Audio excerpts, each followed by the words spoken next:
No ha habido hasta estos momentos, este año cumplo 46 años de predicar esta palabra. Y en estos 46 años que tengo predicando la palabra de Dios, no he podido encontrar a ninguna persona de ningún carácter, de ninguna disciplina académica que pueda contradecir que no ha habido ningún personaje en la historia como Jesucristo por tres razones principales. Número uno, Jesucristo es tan importante que celebramos su nacimiento. Ni de Buda, ni de Mahoma, ni de Zoroastro, ni de Mahatma Gandhi, nadie sabe cuándo nacieron estos líderes religiosos. Sin embargo, en la Navidad, aunque sabemos que no nació el 24 de diciembre, pero lo aprovechamos para poder dar testimonio, hasta los ateos no van a trabajar. Se cierran los comercios, hay un espíritu que a todos nos cubre de melancolía, queremos estar con la familia, comenzamos a intercambiar regalos unos con otros. ¿De dónde viene todo esto? De la Biblia. Todas estas costumbres y tradiciones vienen de la Biblia. Hace algún tiempo tuve una discusión con un ateo por radio y me dijo de alguna forma tan burlona: yo ni siquiera creo que Jesucristo existió. Y le pregunté: ¿me puede decir qué fecha es hoy? 19 de mayo de 1991, me contestó. Y le dije: ¿desde cuándo comenzamos a contar? 1991. No sabía dónde esconderse.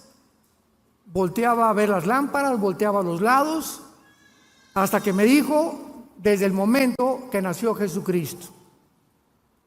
El personaje tan importante de Cristo es tan impactante en la historia que la historia fue dividida por él. Y se cuenta la historia antes y después de Cristo. No es antes y después de Buda, antes y después de Zoroastro, antes y después de Mahoma, es antes y después de Jesucristo. Y en tercer lugar, es tan impactante la vida de este hombre que en esta semana que estamos celebrando por el amor de Dios, aunque para los cristianos todas las semanas son santas. Así que esta no es solamente la Semana Santa para nosotros, es para el mundo y la aprovechamos otra vez para dar testimonio. Pero la muerte de Cristo, el nacimiento de Cristo y la historicidad de Cristo son inigualables. Señores ateos que nos visitan, agnósticos, escépticos, estudiantes de la universidad, y este hecho es simplemente para que te intereses en conocer la vida de este personaje. Antes de que yo fuera cristiano, me proclamé ateo, porque me decepcioné de la religión que mis padres nos heredaron. Me di cuenta de tantas cosas contradictorias que había, y lo que yo conocí fue la religión. Y cuando vengo a la Biblia, me encuentro por primera vez que este libro no es un libro religioso.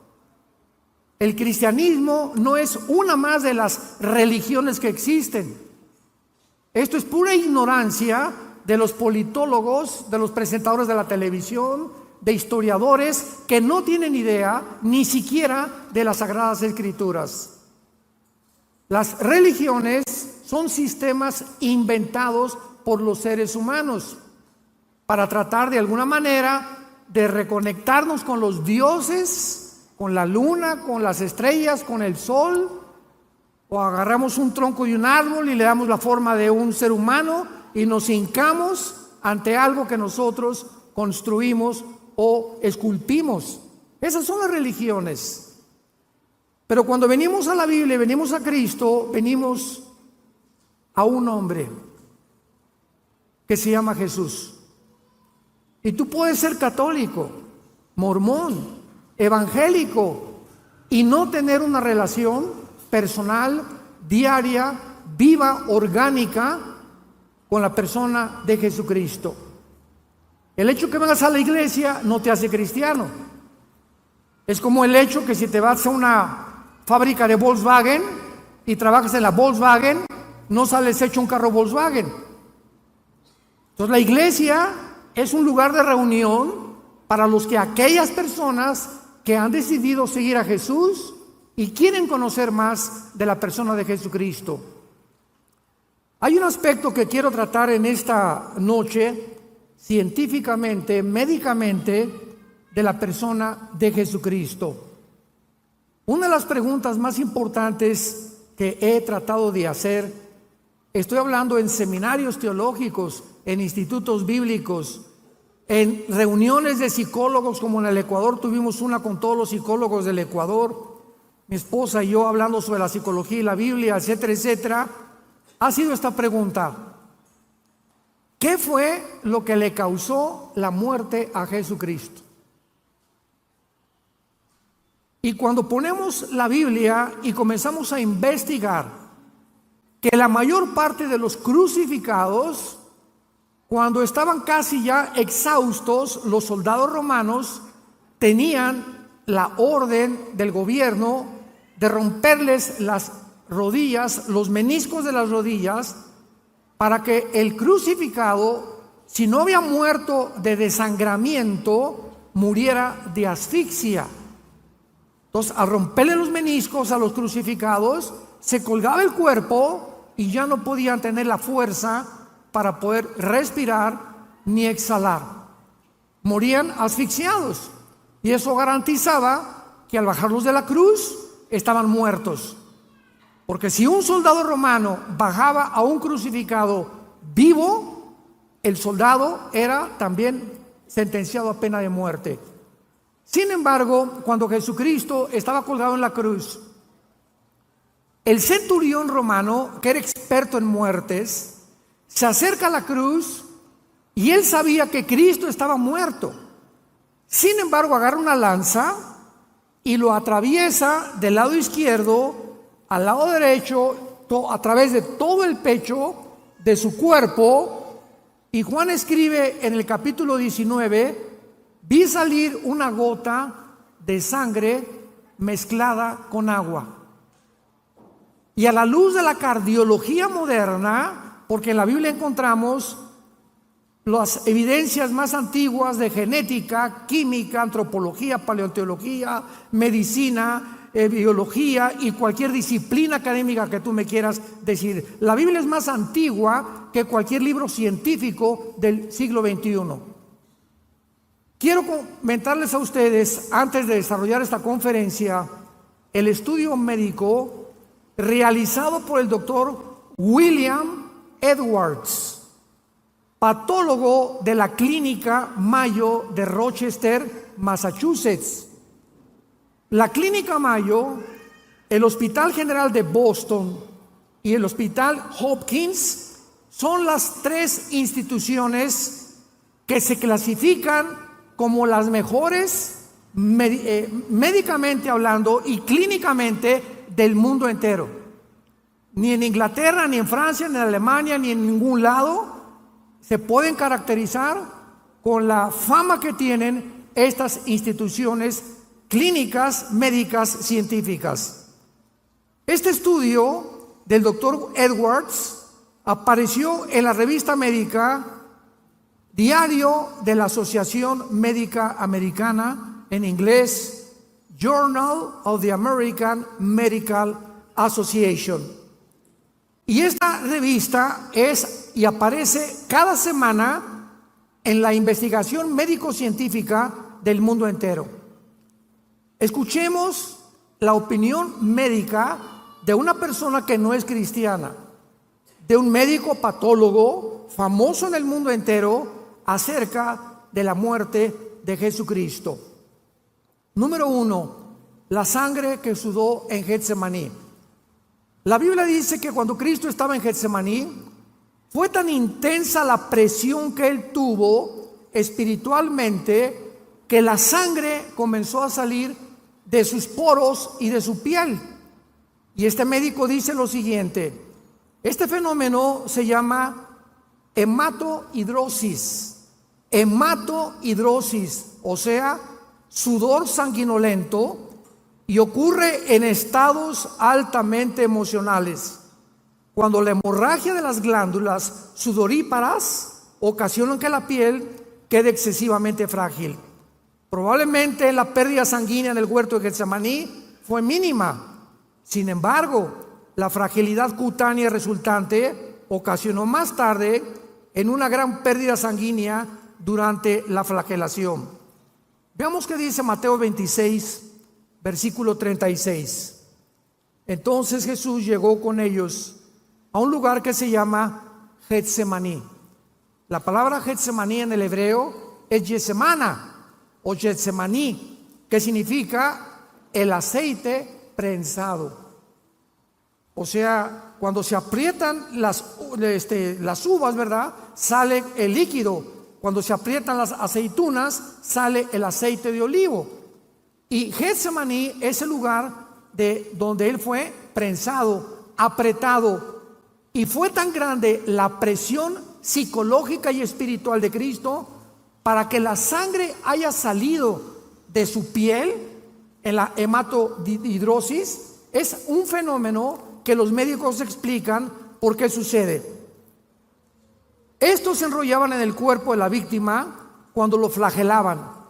Los látigos romanos eran de 5 colas y tenían en las puntas plomo y tenían acero, y se enrollaban 4 o 5 veces alrededor del pecho y de la espalda, y cuando el soldado romano sacaba el látigo, desgarraba todos los tejidos subcutáneos del pecho y de la espalda, y quedaban las heridas en la superficie. Cuando Cristo fue acostado en la cruz, no tenía piel a frente ni tenía piel atrás. Completamente estaba desnudado de su piel, de los 39 flagelos que le implicaron el desangramiento que se inició en el huerto de Getsemaní. El grado de pérdida sanguínea, dice el médico Edwards, determina el tiempo que la víctima sobrevive en la cruz. La pérdida apreciable de sangre prepara el terreno para un estado de shock hipovolémico, que es un estado donde existe una discrepancia entre la capacidad de los vasos sanguíneos y su contenido. La hipovolemia significa disminución del volumen sanguíneo por pérdida de sangre o deshidratación. En otras palabras, después de los 39 latigazos que le dieron a Cristo, imaginémonos la pérdida de sangre que él sufrió. Cuando la sangre comienza a salir del cuerpo, médicamente hablando, la hipovolemia, comienza a haber una descomposición tremenda mental que hace que las personas pierdan completamente la brújula, ya no coordinen sus pensamientos, ya no sepan, se desmayan o la mayor parte de las veces gritan que por favor los maten antes de seguir sufriendo los latigazos. Jesús fue tan debilitado por los 39 latigazos que la Biblia dice que no pudo cargar el patibulum, o sea, el palo central de la cruz, porque desde el pretorio romano, donde fue flagelado, hasta el monte Calvario, había 800 metros, casi 1 kilómetro de distancia. Entonces, la pérdida de sangre en Getsemaní, la pérdida de sangre en los clavos y los latigazos que le dieron, porque le rasgaron la piel con clavos también los soldados, le impidió a Cristo, que tenía una salud excelsa, ¿verdad? Si era el Hijo de Dios, jamás se enfermó, comía pescado, comía miel, comía cosas, no bebía Coca-Cola, ni azúcares tampoco, pero estaba tan débil que tuvo una persona llamado Simón de Cirene que ayudarle a cargar el palo central de la cruz.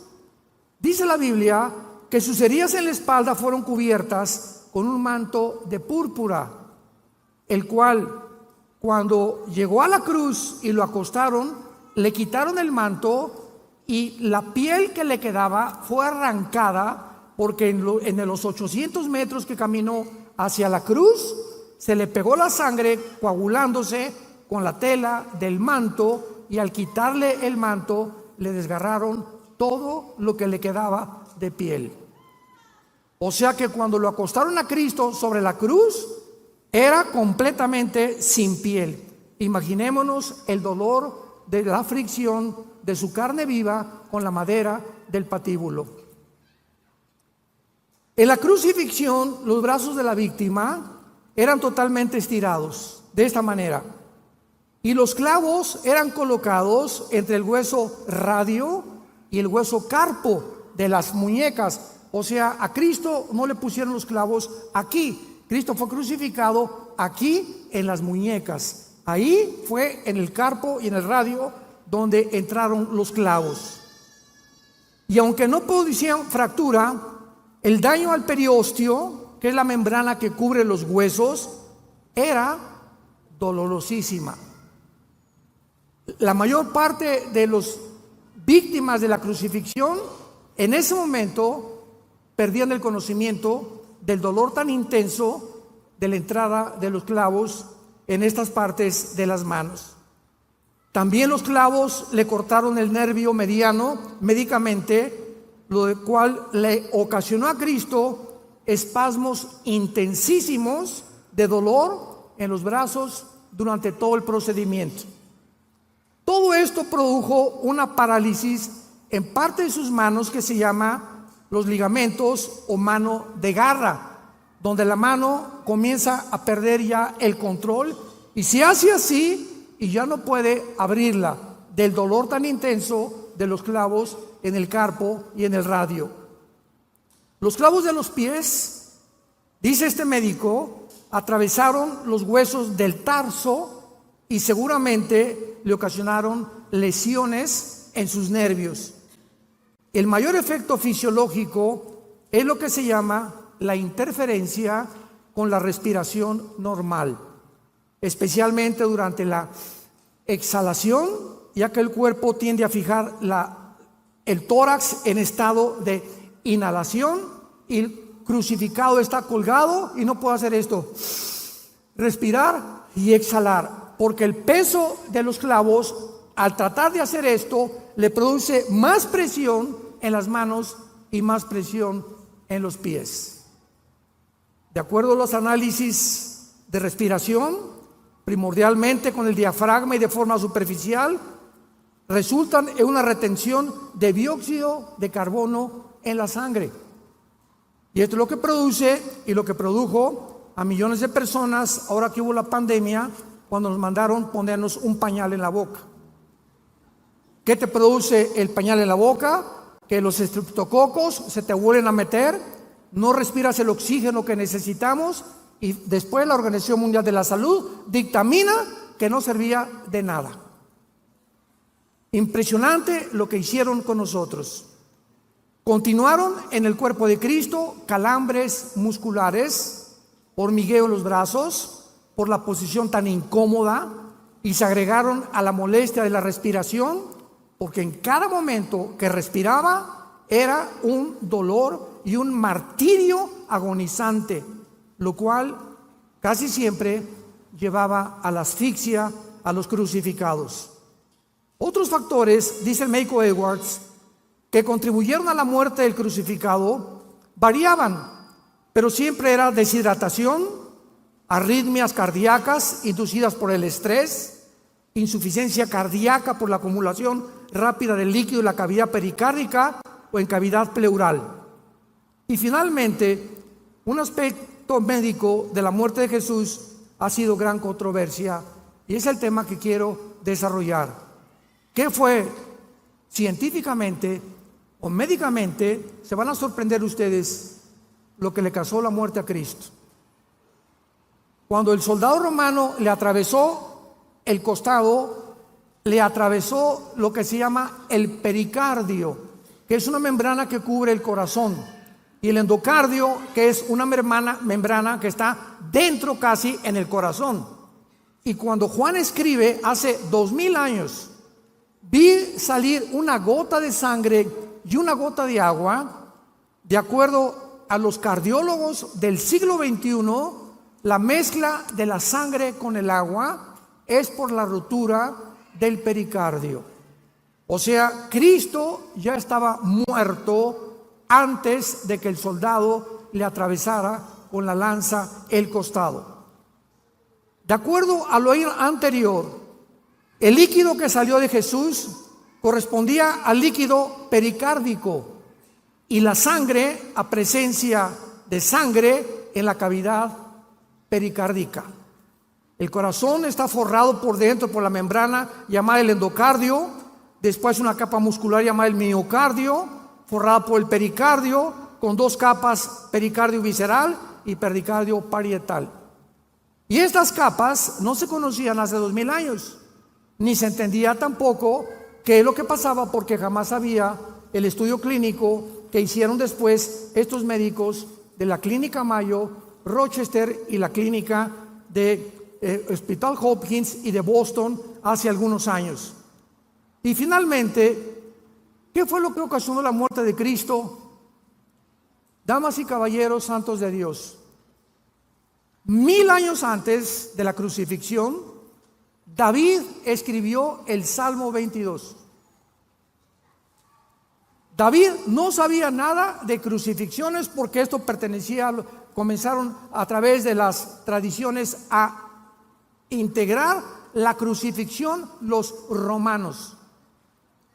Y David escribe 1000 años antes de Cristo, en el Salmo 22, las palabras y la causa que le mostró a Cristo, o la razón que le causó a Cristo su muerte en la cruz. Y comienza el Salmo 22 diciendo: Elí, Elí, lama sabactani. Dios mío, ¿por qué me has desamparado? Que fue la última expresión de Cristo. Y finalmente, más adelante dice: jugaron ropas los soldados con mi manto, me miran como toros de Bazán. Y la Biblia describe lo que causó la muerte de Cristo. No fue la asfixia, porque no le rompieron los huesos. Estaba escrito en el libro del Éxodo que al cordero no le iban a romper los huesos. Entonces el soldado romano le atravesó la lanza para asegurarse que estaba muerto. Entonces Cristo no murió de asfixia, no murió de deshidratación, no murió de desangramiento.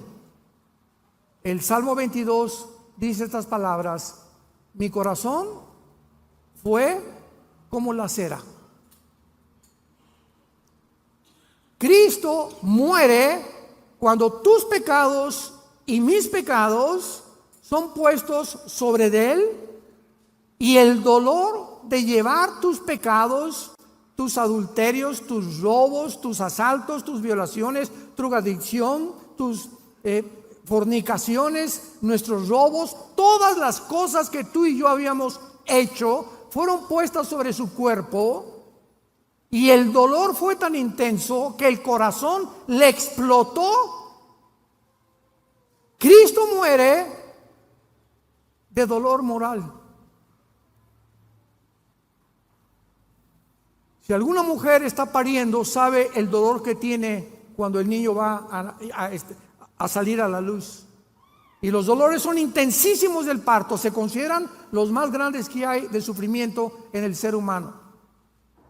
Pero para que una persona pueda morir de dolor, hay mujeres que ven a sus hijos morir y lloran y caen: mi hijo murió, mi esposo murió. Y vemos a cantidad de personas en los entierros, en los funerales, desesperados por sus muertos, y se jalan los pelos. Pero no hemos visto a ninguna persona que sea tan intenso el dolor que caiga muerto, de no poder soportar el dolor tan grande que está experimentando la pérdida de un ser querido. Pues Cristo muere y paga por tus pecados y paga por mis pecados. Y esto es lo que nos habla claramente de la evidencia que le estalla el corazón de dolor moral. Y finalmente, este aspecto médico dice lo siguiente: las víctimas de crucifixión morían sofocadas casi siempre. Para acelerar la muerte, los romanos les rompían las piernas a las víctimas moribundas. Una vez que podían empujar las piernas contra el soporte de la madera que los sostenía y les ayudaba a levantar el pecho para respirar, los músculos exhaustos de la víctima ya no se podían mover más. La caja torácica y el diafragma para respirar, por lo que sobrevenía la asfixia inmediata a los crucificados. La Biblia dice que Jesús sufrió todos estos dolores y todos estos quebrantos simplemente para decirnos: te amo, te amo, Dios te ama. De tal manera amó Dios al mundo, de tal manera amó Dios al mundo. No nos mandó palomitas ni nos mandó dinero. La manera en la que Dios manifiesta su amor a tu vida y a mi vida es Él no perdonando a su Hijo en la cruz para perdonarnos a nosotros. En Génesis capítulo 22, Abraham lleva a Isaac al monte Moriah a ofrecérselo a Dios. Y cuando Abraham levanta el cuchillo para matar a Isaac, un ángel le detiene la mano. Casi 3000 años después, la misma escena la vemos en el Monte de los Olivos. Se levanta el cuchillo para matar a Cristo y Dios no detiene la mano. Dios permite que su hija muera. Perdonó a Isaac y no perdonó a su hijo por ti y por mí, para decirte que te ama. Y si Dios te está diciendo que Él ha dado su vida por ti y por mí, ¿cómo no nos dará todas las cosas si nosotros se las pedimos y le seguimos en el temor de su vida en nuestro corazón? El temor de Dios es medicina a nuestro cuerpo y refrigerio a nuestros huesos. Largura de días y años de vida y paz te aumentarán. Y tú no puedes más que comprender algo. Yo siempre que he tenido en estos 46 años de vida predicando el Evangelio, cuando me asaltan dudas, porque las dudas nunca van a dejar de asaltarnos, es una guerra mental entre el bien y entre el mal. Mientras más memorizo la palabra y más la medito, es la única forma de poder contrarrestar mi ansiedad, mi estrés, mis preocupaciones. ¿Por qué? Porque si no pueden haber preocupaciones y la palabra de Dios en mi mente. Y tú escoge qué te va a gobernar: el estrés, la preocupación, la ansiedad, o en ese momento repite la palabra y comienzas a mencionar la palabra. Bendito sea el Dios y Padre Jesucristo, que nos hizo renacer para una esperanza viva por la resurrección de Cristo entre los muertos, para una herencia incorruptible y inmarcesible reservada para nosotros en los cielos. Y comenzamos a pronunciar la palabra de Dios y se va el ataque de Satanás de tu mente y de nuestra mente. Aquí es el campo de batalla. Tú eres lo que piensas. Somos el resultado de nuestros pensamientos. Dice Isaías 53, 700 años antes de Cristo. Lo más importante del pasaje de Isaías 53, para todos ustedes que estudian teología, es que está escrito en el pasado.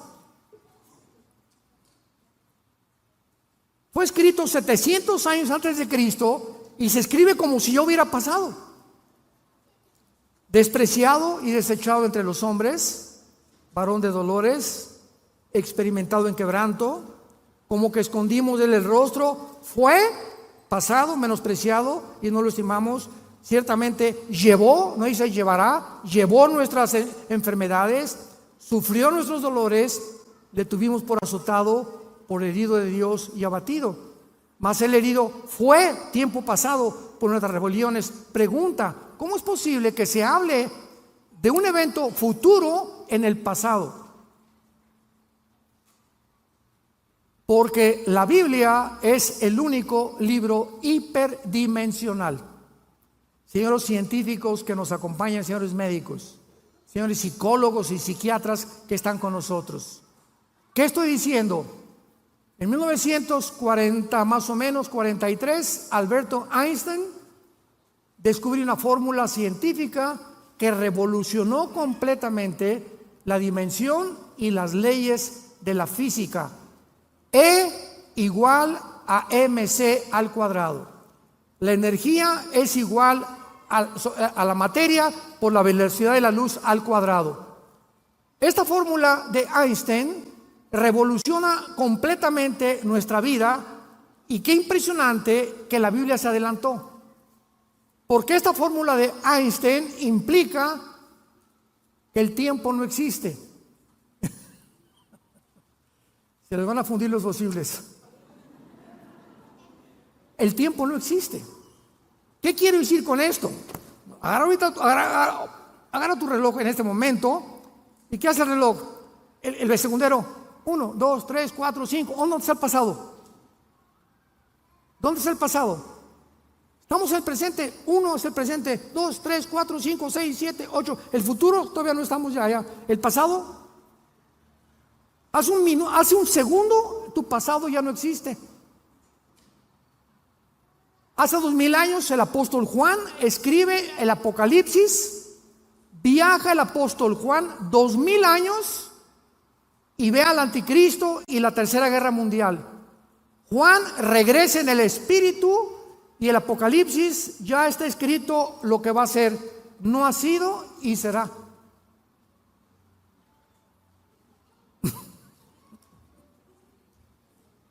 El profeta Isaías escribe en el capítulo 53 de su libro que Cristo fue desechado, entregado, etcétera, etcétera, y no había sucedido más que en el futuro.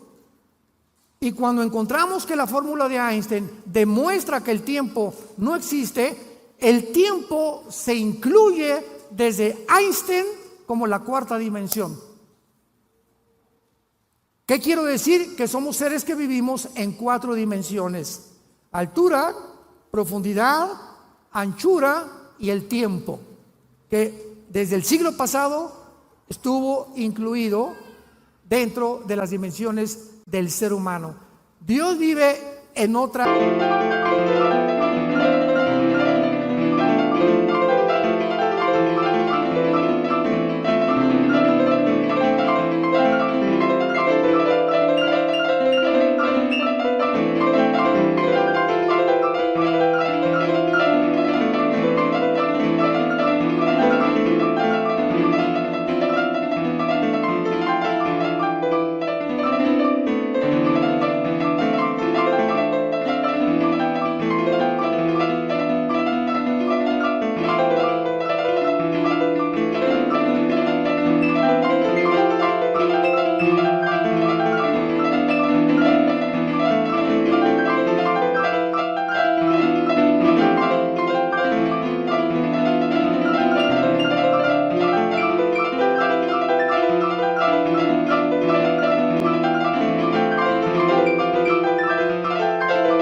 Dimensión, en la sexta, séptima u octava dimensión. Para Dios 1000 años es un día es como 1000 años. Cada vez que la tierra hace una vuelta al sol de 365 días, para Dios fue un día. Para nosotros fueron 365 días que pasaron en nuestro tiempo. Y si yo me voy a la luna o a Marte con un traje de astronauta y salgo mañana, vamos a poner que mañana es el 10 de abril y regreso dentro de un año y tengo 30 años de edad. Cuando yo regrese el año que entra, mi esposa va a tener 5 años más que yo. Porque ya saliendo de la atmósfera, el tiempo no existe como existe aquí en la Tierra. Aquí pasa más rápido que en el espacio. ¿Y cuántos hombres dicen, no, pues yo me quiero ir a Marte, no? Hermanos, todo lo que estoy compartiéndole a ustedes es maravillosa. La Biblia es maravillosa. O sea, el Ramayana, el Popo, el Tripitaka, los Vedas de los persas, el Corán, no hay un libro religioso ni científico que tú me puedas decir que nos explique de dónde venimos, quiénes somos y a dónde nos dirigimos. Y cuando Dios muere en la cruz y abre sus brazos, nos dice lo siguiente: todo aquel que me sigue no permanecerá en tinieblas. Y cuando venimos a la Biblia, el Espíritu Santo entra a nuestra vida, nos destapa lo que el pecado dañó, la información que Adán y Eva tenían, que era el 100% de su ADN, del ácido desoxirribonucleico, que es la fórmula de las células. Y Adán y Eva perdieron todo eso y nos lo transmitieron a nosotros. Einstein decían que teníamos el 8% desarrollado de la mente nada más. Perdimos más del 90% de la información. Y la única forma de recobrar esta información, para que tengas la seguridad de morir en paz y de saber que nunca, nunca Dios te va a abandonar, que nunca te va a dejar, y que en medio Él es nuestra fortaleza, nuestra angustia, y que Él es nuestro amparo y nuestro refugio, como las alas bajo de la gallina cubre a sus pollitos. Fortaleza mía, castillo mío, mi Dios, en quien confiaré, decía David, es teniendo a Jesucristo como tu Salvador. Comienzas a entender el mundo. Vamos a hablar de esto mañana en el desayuno. Impresionante como el mundo llegó a su fin. Filosóficamente, religiosamente, políticamente, militarmente, en cualquier área que tú busques, el mundo en que tú y yo vivimos hoy está completamente derribado. En Estados Unidos se acabó la democracia, se acabó la moral en el mundo, ya los géneros terminaron, la biología y la genética la hicieron a un lado. Ahora un hombre puede ser mujer, una mujer puede ser un hombre, de acuerdo a lo que él crea o lo que ella crea, y no genética ni biológicamente. Es una locura, es un mundo de psicópatas, de sociópatas. Nunca el mundo había enloquecido al grado en el cual se encuentra actualmente. Y simplemente porque no tienen a Dios, porque hemos creído que podemos vivir sin Él. ¿Qué importancia tiene la muerte de Cristo para todos nosotros? En primer lugar, la muerte de Cristo fue el tema que más intrigó a los profetas hebreos. Dice en la primera carta de Pedro, capítulo 1, versículo 11, los profetas profetizaron de la gracia destinada a ustedes. Inquirieron y diligentemente indagaron acerca de esta salvación, escudriñando qué persona y qué tiempo indicaba el Espíritu de Cristo que estaba en ellos, el cual anunciaba de antemano los sufrimientos de Cristo y las glorias que vendrían tras ellos.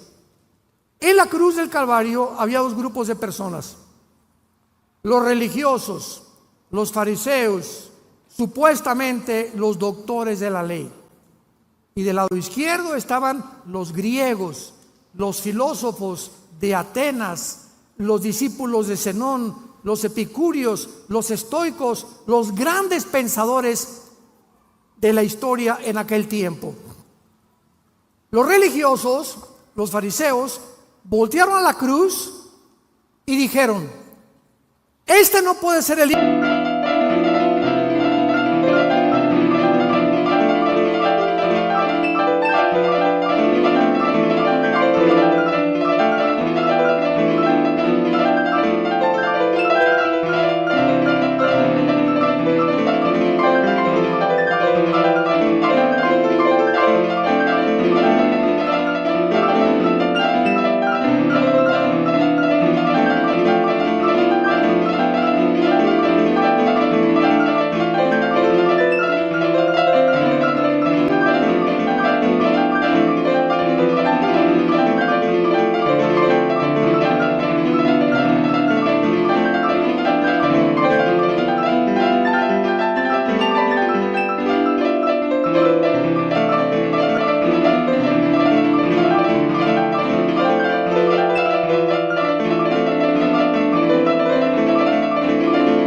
de Dios, porque la Torá, nuestra ley, dice: maldito el que es colgado en un madero.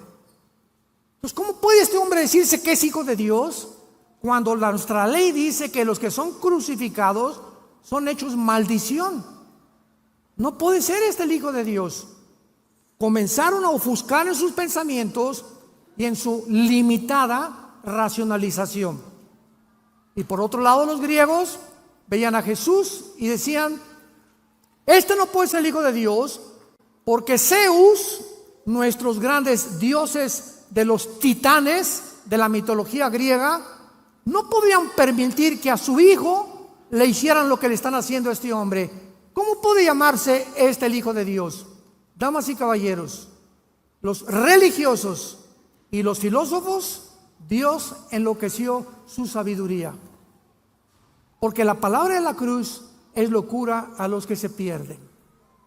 Y no podían, con su mente intelectual y filosófica, como actualmente también, no me importa que seas maestro de filosofía y letras en la universidad, ni que tampoco tengas doctorados en ciencias políticas, si tú no tienes al Espíritu de Cristo en tu vida, no vas a entender la Biblia. Porque los pensamientos de Dios son más altos que los nuestros. Y la forma como Dios actúa no es como nosotros. Y en esa cruz, donde unos decían que era maldición y otros que era una imposibilidad que el Hijo de Dios pudiera decirse así, muriendo como un vil criminal y su padre no hiciera nada, Dios lo hizo a propósito, porque detrás de esa muerte se encontraba toda la sabiduría de Dios, escondida detrás de la locura de los seres humanos. Y eso fue lo que me hizo a mí por primera vez en mi ateísmo reflexionar y humillarme delante de Dios.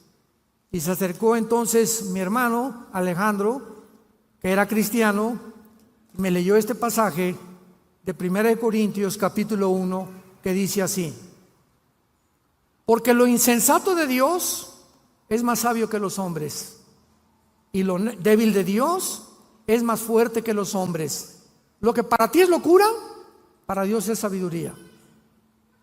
Porque lo que tú calificas como locura, Dios lo hizo a propósito para que no lo busques intelectualmente, sino para que te humilles delante de Él, recibas a Cristo y Él te abra el entendimiento y te diga: 2 más 2 son 4, 5 más 5 son 10.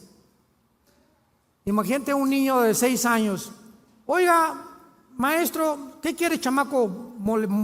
Tanta molesta que me das. Explíqueme la teoría de Einstein, m igual a mc al cuadrado. Mira, niño, aunque yo te la explique, no lo vas a entender.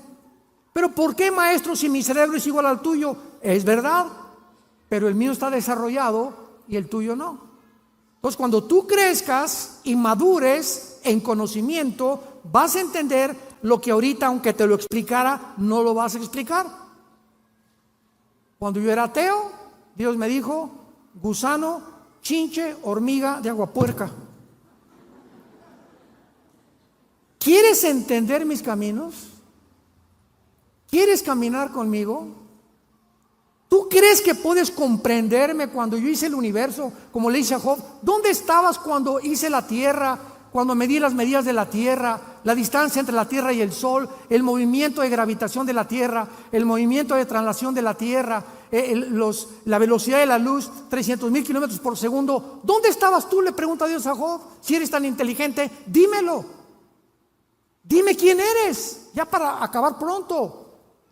Y cuando nos damos cuenta que estamos tratando de pelear con un Dios, que si Él existe es lógico, hermanos filósofos, la lógica elemental nos dice lo siguiente: si realmente Dios existe, Él no puede pensar como nosotros, y es una mente inmensamente grande, maravillosa, y si yo quiero aprender, necesito una condición, una sola: ser humilde. Ser humilde, humillarme. Señor, lo que sé, como dijo Sócrates, yo solo sé que no sé nada. Estoy tratando de pelearme contra ti, ¿y para qué si Dios hizo al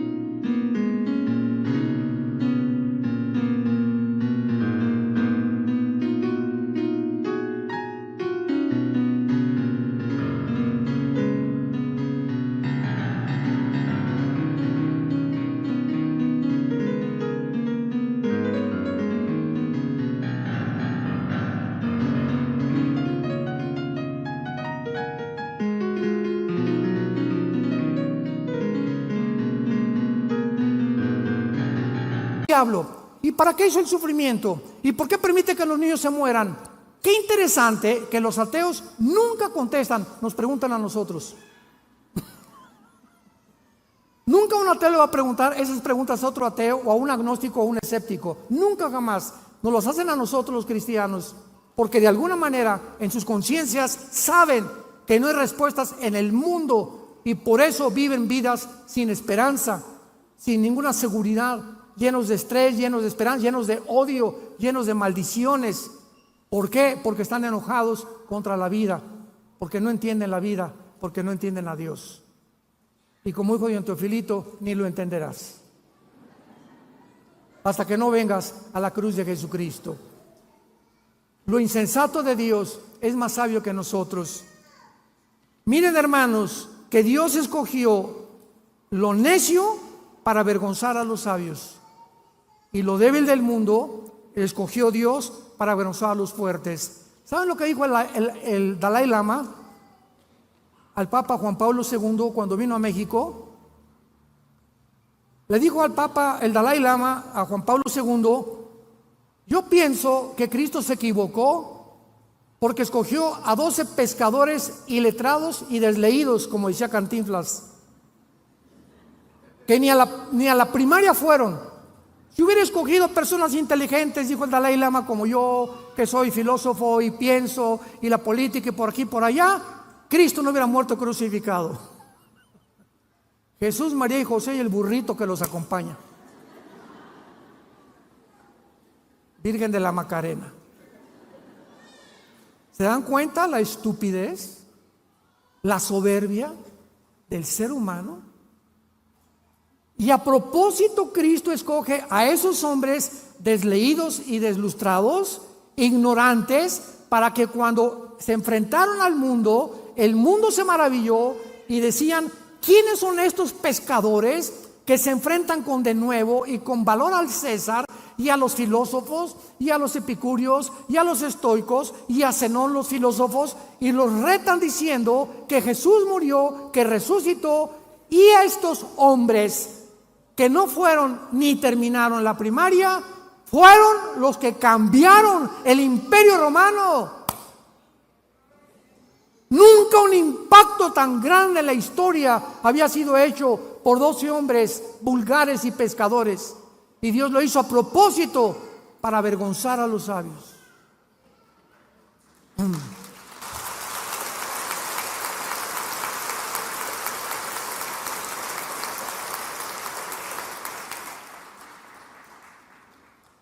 Cristo muere en la cruz para pagar por tus pecados y por mis pecados.